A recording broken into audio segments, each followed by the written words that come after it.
சிலர் ஆசைக்கும் தேவைக்கும் வாழ்வுக்கும் வசதிக்கும் ஊரார் கால் பிடிப்பார். ஒரு மானம் இல்லை அதில் ஈனம் இல்லை, அவர் எப்போதும் கால் பிடிப்பார். முதல்ல ஒரு பதவிக்கு வரும்போது பணிவு வர வேண்டும், ஒரு துணிவு வர வேண்டும். யார் அமைதி காக்குறாங்களோ அவங்க தான் அந்த நாட்டுக்கு சிஎம். அவர் கூட தகுதி உள்ளவங்க, தகுதியற்றவங்க. புரியுதுங்களா? ஆனால் இப்போவே நீ இந்த போடு போடுறேன்னா நீ இன்னும் சிஎம் அவங்கள ஆக்கி உட்கார வச்சா எங்கள் மக்களை என்ன மாதிரி பண்ணுவ? நீ உன் கையில் மட்டும்தான் ரவுடி இருக்கிறாங்களா? மன்னார்குடி ரவுடிட்டு வந்து வச்சுருக்கிறியா? இல்லை விலை கொடுத்து பணம் கொடுத்து ரவுடி வச்சுருக்கிறியா? நாங்கள் இருக்கிற அத்தனை பொம்பளை அம்மாக்கா கொதிச்சு இருக்கிறோம்.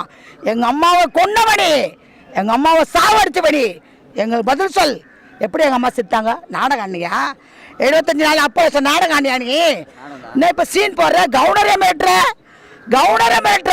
அப்பாயின்மெண்ட் கொடுக்கணும்னு சொல்லிட்டு ஒத்த தில்லு இருந்தா விடு. எம்எல்ஏவா வெளியே விடு. அவன் மனசை தாம யாருக்கு ஓட்டு போட்டு போட்டோம். வெளியில ஒரு எம்எல்ஏவை யார் அம்மா விட்டு எம்எல்ஏ வச்சிருக்கிற? எங்க அம்மா கஷ்டப்பட்டு எங்க அம்மா உருவாக்குற கட்சி இது. நீ யார்? வேலைக்கார நாய். எங்க அம்மாவுக்கு பொழுது வச்ச நாய் அப்படி நாயே. எங்க அம்மா கொலை பண்ணிட்டு எங்க அம்மாவை சாவடிச்சுட்டு என்ன சீக்கிரம் நீ அம்மா மாதிரி போட்டுச்சு நீ அம்மா ஆயிடுவியா? அம்மா மாதிரி கொண்டு போட்ட அம்மா ஆயிடுவியா? அம்மா மாதிரி நெக்கி போட்ட அம்மா ஆயிடுவியா? ஓத்த எங்க அம்மா சுண்டி வரல அழகு தெரியும். எங்க அம்மா சுண்டி வரல அழகு தெரியும். யார் கையில பேசுற? மோதி பார். அண்ணா திமுக மறுபடியும் மோதி பாரு. ஒரு ரவுடி அனுப்பி என்ன ஒருத்த கேட்ட மோதி பாரு. ஒருத்த மோதுற தில்லுன்னா மோதுற முதலமைச்சர் கையெடுத்துருவானா? முதலமைச்சர் கால ஒருத்த தில்லு இருந்தா பேசு மோதி ஒருத்த போன்ல என்ன உனக்கு மைக்கில் என்ன பேசுற? யார சீன் போடுற? நீ துண்ண சோத்துக்கு வழியில்லாதவனி. எங்க இருந்தா ஓடி இருந்தா? எங்க தங்கி இருந்தா? யாரை பார்த்து ஓடுதான்னு கேட்குற? நீ ஓடுத நாட்டில் யார்? நீ கருணாநிதி வீட்டில் வேலை செஞ்சு நான் சிஎம் ஆயிடுவாளா? காமராஜ் வீட்டில் வேலை செஞ்சு சிஎம் ஆயிடுவாளா? புரட்சி தலைவர் கிட்ட வேலை செஞ்சு சிஎம் ஆயிடுவாங்களா? ஓத்த சீடி வித்த சிரிக்க முன்னாடி சிஎம்.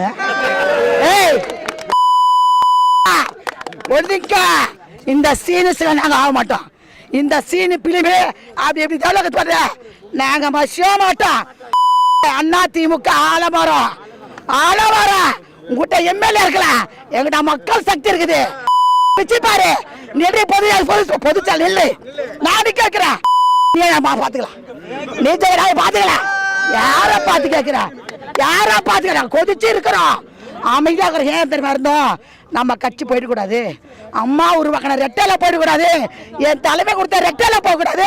சந்தில சிந்து பாயிரம் கண்டனாயெல்லாம் கல்ல எடுத்து நடக்கூடாது. நாங்கள் பொறுமையா இருந்தோம். ஆனா நீ என்னைக்கு 2 மாசத்தோட ஒரு முதலமைச்சர் தாக்கு பிடிக்க முடியும்? இன்னாச்சு திரோதம் பண்ணியிருப்ப, நீ இன்னா கொடுமை பண்ணியிருப்ப. 2 வருஷம் தான் முதலமைச்சருக்கு. எப்படின்னா எங்க அம்மா 35 வருஷமா நீ என்ன பண்ணிருப்ப? அது பாவி முண்டை என்ன செஞ்சிருப்ப? எங்க அம்மா சொல்ல முடியல, முழுங்க முடியல. என் தாய் இப்ப சேர்ந்துட்டா. ஆனா அங்க குடும்பத்தை சேர்ந்து உன்னை சாவடிக்கும். உன் குடும்பத்தை சேர்ந்து உன்னை நாங்க சாவடிக்கா? உன் குடும்பமே சேர்ந்து உன்னை சாவடிக்கும். உனக்கு சிஎம்மா உனக்கு சிஎம் கேக்குறீங்க பத்தியா? உன் குடும்பமே சேர்ந்து உன்னை சாவடிக்கும். தில் இருந்தா வா ஒரு எம்எல்ஏ தில் இருந்தா விடு. எம்எல்ஏ போய் வெளியில ஆர்ச்சிக்கிற பொம்பளை தானே தில் இருக்குதுல்ல? ஸ்டாலினுக்கு மெசேஜ் கொடுக்கல இல்ல பேச. அவரை போய் கேட்கறே சிரிச்சான்னு கேட்கறீ. நீ பொம்பளை தானே? எங்க அம்மா இருந்திருந்தா கருணாநிதியை பார்க்க ஸ்டேட்மெண்ட் அனுப்புவாங்களா? நீ முதல்ல நீ எப்படி அனுப்புன? அம்மா அங்கதான் இருந்தாங்க, அம்மா செத்துட்டாங்க. போனா பக்கத்து சொல்லிட்டு போன அவனை சாதிச்சிட்டேன். சரி வீடு ஒழிஞ்சு போச்சு. நீ நல்ல பொம்பளை தானே? இவரை பார்த்து சொல்றல கருணாநிதி வந்து ஸ்டாலின் பார்த்து சிரிச்சான்னு சொல்றல. நீ சொல்றல நீ நல்ல பொம்பளை தான். ஸ்டாலினை பார்த்து முதலமைச்சர் சிரிச்சான்னு சொல்றல. அப்ப எப்படி நீ வந்து கருணாநிதி பார்க்க தம்பி தர ஜெயிக்க மாதிரி அனுப்புன? அப்ப உனக்கு என்ன உறவு? உன் தாலி கட்டிச்சாரா? 2வது புருஷன் தாலி கட்டிச்சாரா? அந்த அனுதாபமா உன் கதை நாரிப்படும். ஜாக்கிரதை. ஒழுங்கா ஒதுக்க வருது ஓலை. உனக்கு பத்திரி ஓலை வருது. அடுத்த வாரம் நீ ஜெயிலு பாக்குறியா? சத்தண்டி பெருமாள் மேல சத்தியம். என் புரட்சி தலை மேல சத்தியமா சொல்றேன். அடுத்த வாரம் ஜெயில இருப்பான்.